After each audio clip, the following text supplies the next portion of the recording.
Kondisi yang kedua, kata beliau, yaitu adalah ada orang yang kedua. Kadang-kadang ada orang yang sudah mengetahui ilmu separuh, tetapi dia tidak mengetahui ilmu separuh yang lainnya. Kadang-kadang antum paham separuh tentang sunnah, tetapi antum tidak mengetahui sunnah yang lainnya. Antum minta hidayah kepada Allah. Kenapa? Supaya sunnah yang antum pelajari bukan hanya separuh, tapi seluruh kehidupan kita betul-betul sesuai dengan sunnah yang diajarkan Rasul. Karena banyak orang yang tidak sadar, kita ini kadang-kadang belajar baru mengetahui separuh ilmunya itu belum tahu. Makanya antum minta hidayah kepada Allah setiap waktu, ikhwan. Jangan pernah merasa bahwasanya antum sudah mengetahui semua tentang perkara sunnah. Kata siapa? Kita kadang-kadang mengetahui tentang masalah zikir, tapi kita nggak ngerti tentang bagaimana muamalah yang betul-betul bersih dari riba. Kadang-kadang ada ikhwan sudah mengetahui tentang sholat yang benar, tapi nggak ngerti bagaimana muamalah yang syubhat. Berapa banyak ikhwan yang kemudian dia ngaji, dia sudah mulai paham zikir yang benar, sholat yang benar, tapi pekerjaannya syubhat, tetapi susah untuk meninggalkan. Kenapa? Dia belum paham pekerjaan yang dia ambil itu syubhat. Dia butuh hidayah, walaupun dia sudah ngaji. Kenapa? Untuk menyempurnakan pemahaman sunnah kepadanya supaya betul-betul sempurna untuknya. Berapa banyak orang yang paham muamalah, tapi ternyata sholatnya tidak benar. Bagaimana seorang akhwat kadang-kadang dia sudah belajar tahsin, karena waktunya lebih longgar daripada waktu suaminya. Tajwid, dia belajar bagaimana berhijab yang benar, tapi kadang-kadang lupa bahwasanya di dalam rumahnya itu pintu surganya siapa? Suaminya. Dia lupa pintu surganya itu adalah suaminya. Dia tidak ngerti, dia mengira bahwasanya pintu surganya itu dapat diraih di luar rumah. Salah, pintu surganya itu ada di dalam rumah. Dia betul-betul butuh hidayah untuk menyempurnakan sunnah yang dia dapatkan. Karena apa? Yang kita pelajari ini kadang-kadang baru separuh, ikhwan. Makanya kalau orang itu merasa belajar, semakin lama dia belajar, semakin merasa bodoh.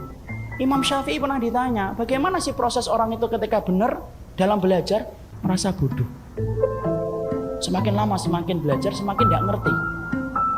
Makanya kalau antum ditanya tidak bisa jawab, apa itu benar prosesnya berarti.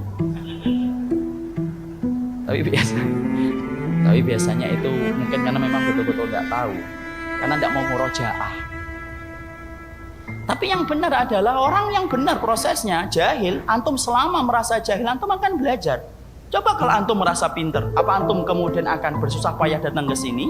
Saya bersusah payah membaca kitab di rumah ketika habis kajian ketika malam. Kalau kita tidak merasa bodoh, ikhwan, tidak akan belajar kita. Beruntung orang yang mereka di dalam hidupnya diberikan oleh Allah perasaan bodoh. Makanya para salaf itu bersyukur ketika mereka merasa bodoh. Jangan merasa pinter. Baru sebentar sudah merasa pinter.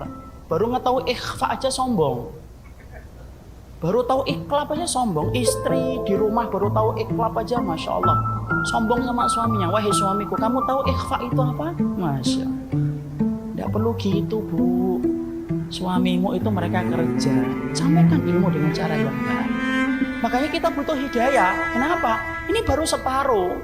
Ada yang kemudian mengetahui tentang masalah riba, tapi tidak mengetahui tentang masalah bagaimana mendidik anak. Ada yang paham amar ma'ruf nahi mungkar, tapi tidak paham bagaimana mendidik anak yang benar. Ada yang pintar mendidik anak, benar, tapi tidak ngerti bagaimana mendidik istri. Itu wajar, ikhwan. Makanya ketika antum memohon kepada Allah, kenapa sih kita butuh hidayah padahal kita sudah masuk Islam, padahal kita sudah ngaji, jadwal kajian kita penuh, di mana-mana kajian kita selalu kita datangi, bahkan sebelum ustadznya datang kita sudah datang sebelum ustadznya datang. Tapi kenapa kita minta hidayah? Karena bisa jadi sunnah yang kamu pelajari baru separuh. Separuhnya belum kamu ketahui. Antum kadang-kadang sudah tahu tentang keutamaan iktikaf, tapi antum belum tahu kan apa perkara yang lebih utama daripada iktikaf, yaitu membantu saudara antum 1 hari. Itu jauh lebih baik daripada iktikafnya antum selama 1 bulan. Kadang-kadang kita nggak ngerti. Makanya kalau antum meminta hidayah kepada Allah, Allah yang sempurnakan, Allah lah alim, Allah yang memberikan ilmu, Allah yang bagi ilmu. Kalau antum berdasarkan dengan keimanan dan ketakwaan antum, Allah semakin tambah ilmu yang Allah akan berikan kepada antum. Masya Allah. Saya pernah kagum sama seorang ikhwan datang ke rumah saya jam 3, ikhwan. Jam 3 pagi. Ngantar saya, Ustaz mau kemana hari ini? Saya kaget, ini jam 3 siapa ini? Kemudian ternyata beliau nganter saya, mau nganter Ustaz. Antum jam berapa berangkat dari rumah? Jam 2:30. Ketuk pintu rumah saya jam 3. Lalu kemudian ngantar saya kajian hari Ahad. Ada 6 kajian saat itu. Sampai jam 10 pulang. Jam 10 malam. Pulang, saya itu bertanya-tanya, apa yang mendorong dia untuk datang ke rumah saya? Seharian dia kemudian ngantar saya. Padahal ketika ngantar saya tanya, "Akhi, antum apa ndak butuh? Ndak punya kegiatan sama istri?" "Punya, Ustaz." Tapi saya sudah sampaikan, "Antum ndak pingin istirahat dari Ahad ikut kajian 1 pulang?" "Ndak, Ustaz."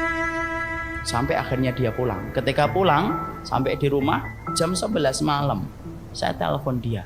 Saya tanya, "Tolong akhi, ajari saya, apa yang mendorong antum pergi sama saya dari jam 3 pagi sampai jam 10 malam?"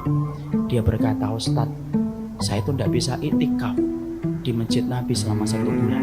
Itikaf selama 10 hari aja beratnya, Masya Allah. Saya ingin itikaf sebagaimana itikaf di Masjid Nabi selama 1 bulan. Dan saya membantu antum selama 1 hari karena saya ingat kata Rasulullah, aku membantu saudaraku selama 1 hari lebih aku cintai daripada aku itikaf di masjidku selama 1 bulan."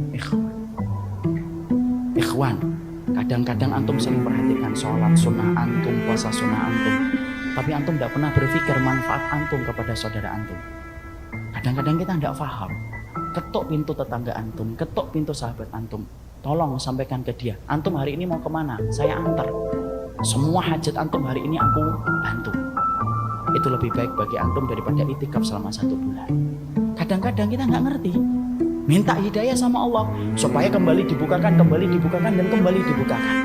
Inilah yang menjadikan kita kenapa minta hidayah walaupun antum sudah ngaji, walaupun antum sudah ngerti, supaya Allah semakin menyempurnakan kehidupan antum ketika mengamalkan ilmu yang diturunkan oleh Allah. Merasa bodohlah setiap waktu supaya antum tidak pernah bosan untuk mengaji, supaya antum tidak pernah bosan untuk mengkaji. Makanya sampai kemudian para ulama mengatakan, kalaupun yang menyampaikan ilmu adalah anak kecil, ambil. Karena itulah hakikat orang yang menjadi cinta kepada ilmu. Siapapun yang menyampaikan diambil olehnya. Ini yang kedua. Alasan yang kedua, kenapa orang itu butuh hidayah walaupun dalam semua keadaan.